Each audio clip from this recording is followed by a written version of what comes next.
This is the strongest material in the universe, or rather a plastic facsimile of it. It has to be.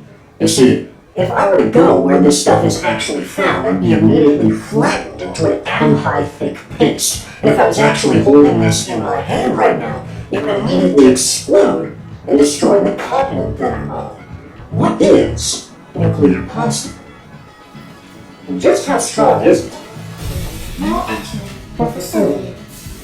Do you know what makes a material strong? Why is it so much easier to break your toe than it is that blasted coffee table?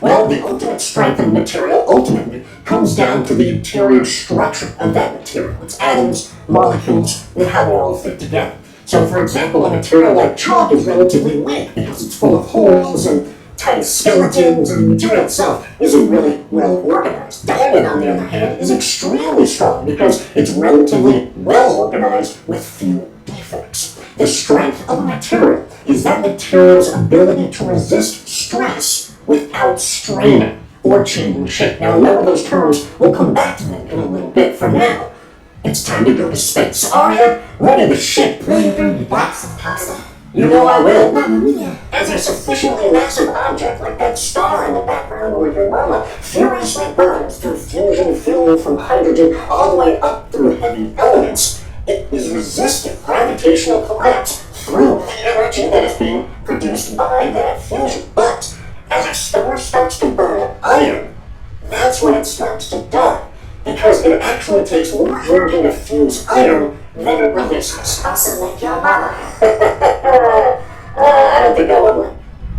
A large star may live for millions of years, but it only takes less than a second for one to die. With the core creating iron in a reaction that doesn't sufficiently push back against gravity, in about the same time it takes you to blink, gravity collapses, crashing towards the core. If the star is heavy enough, the collapse crushes past electrons refusing to occupy the same space, or electron degeneracy pressure, and forces them to combine with protons, creating neutrons. If the star is huge, collapse will smash past this next limit, neutron degeneracy pressure, and create a black hole. But then, we don't get any nuclear posse. The collapse in our case, stopped by neutrons, then rebounds off the compressed core with a shockwave that annihilates the iron and heads back out towards the universe. A few hours later, remember, stars are huge. The shockwave reaches the star's surface and explodes in the universe's greatest fireworks show, a supernova. This both finally generates all the heavy elements that populate the universe and leaves behind a near-perfect sphere of degenerate matter. A neutron star is born. Neutron stars are the most extreme objects in the universe that are still objects. We're talking about magnetic fields strong enough to rip you apart atom by atom from 1,000 kilometers away. We're talking about surface gravity so high that if you try to stand on a neutron star, you would be immediately squished into an atom-high thick paste. We are talking about something that, during gravitational collapse, goes from 10 septillion different nuclei in a fraction of a second to 1. A neutron star is like a single nucleus, but it's a star, and it's therefore as dense as nuclear material itself. Another gigantic number we can't even begin to comprehend. Now, if nuclear star stuff is starting to sound pretty strong, as we define it, you're right. It is. And that brings us back to the bus. Today's video is sponsored by Surfshark. I'm an award-winning science educator and Tom Cruise if you left him on a desert island for a while. For my day job here at the facility, I research a lot of weird stuff. How to bring tarantulas back from the dead, genetic codes of zombie viruses. I need a real shark behind me while I surf. The sponsor of today's episode, Surfshark. Surfshark is a premium virtual private network service that encrypts all of your information sent between your devices and the internet. You can use Surfshark to bypass censorship, mask your IP address, change your device's virtual location to access YouTube in Nigeria. Surfshark does not monitor, track, or store what you do online. That means no connection or activity logs. And unlike other premium VPNs, Surfshark now has thousands of servers in over 100 countries. Be secure on the majority of the Earth's surface. Use the offer code KYLE for 85% off from now until the end of the year and 3 extra months free, you're welcome. There's a money-back guarantee, and you get an unlimited number of devices on just one account. While you're surfing, protect your turf. Surfshark. In 2018, scientists published a paper entitled The Elasticity of Nuclear Pasta. In it, they used simulations to probe the interior structure of neutron star stuff. And what they found was that under the most extreme conditions you can find in the universe, neutrons didn't look like neutrons anymore. They didn't look like the little spheres you learn about in school. No, they took on exotic shapes like sheets and cylinders that looked a little tasty. The paper details lasagna-like sheets of squished neutrons in configurations no one had ever seen before.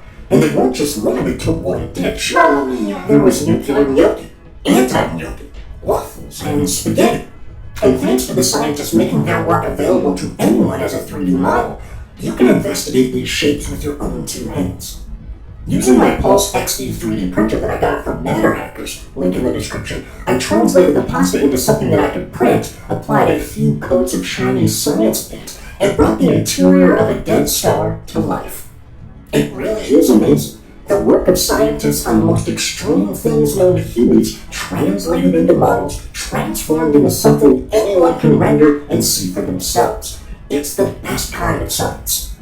So, just how strong are these tasty structures? Well, that was the time when we were going to return to that stress versus strain curve that I mentioned earlier. So I'm going to draw you two axes. The y-axis here is going to be stress, or force, or pressure on a material. And the x-axis is going to be strain, how much that material deforms. It could be an inch, a millimeter, a meter, doesn't matter. What matters is that for something like steel, the graph looks kind of like this, where this linear slope here at the beginning part of the curve, the slope rising along stress over strain, is equal to the shear modulus. How much material can resist deformation depending on the stress strength as we define it. So if this is the curve for steel, I'm going to now, for a comparison, draw the curve for nuclear pasta. And let's just say, I don't know, for every second that we are drawing this line on your screen, as I'm about to do,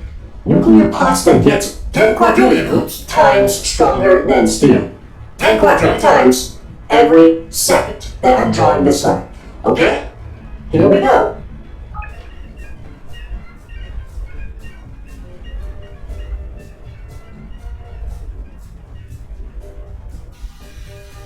Every second. 10 quadrillion times stronger every single second.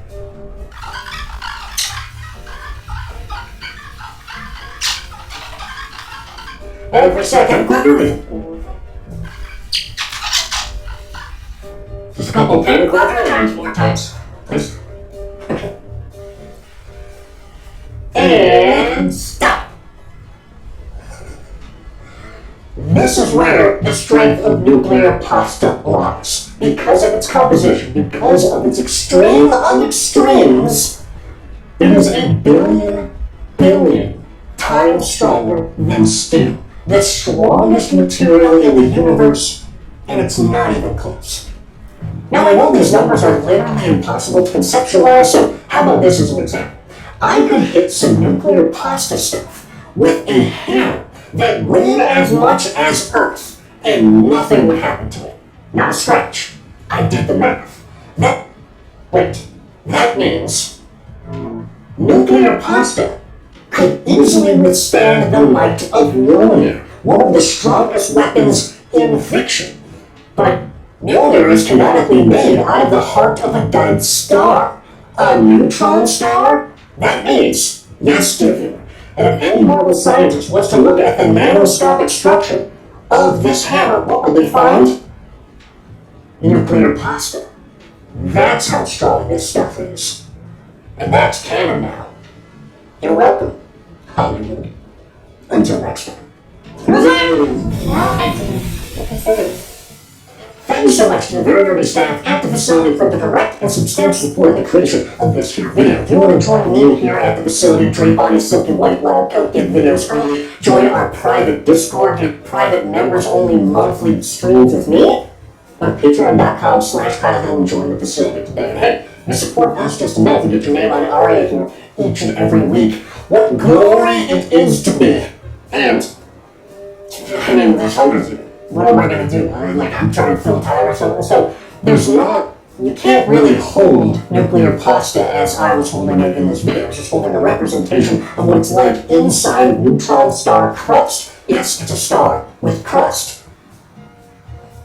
It's a ravioli, maybe. But that stuff is at extreme temperature and pressure. If I removed it from that pressure, then gravity would no longer be keeping all that material in a tiny space together in that tiny space. And if I removed it from that environment, it would immediately explode outwards and destroy everything. And that's why if you broke Thor's hammer, it would also destroy the continent that they were on.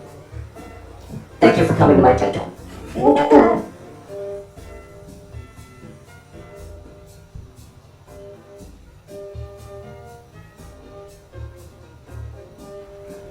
Thanks for watching. Yes, that is how it's done.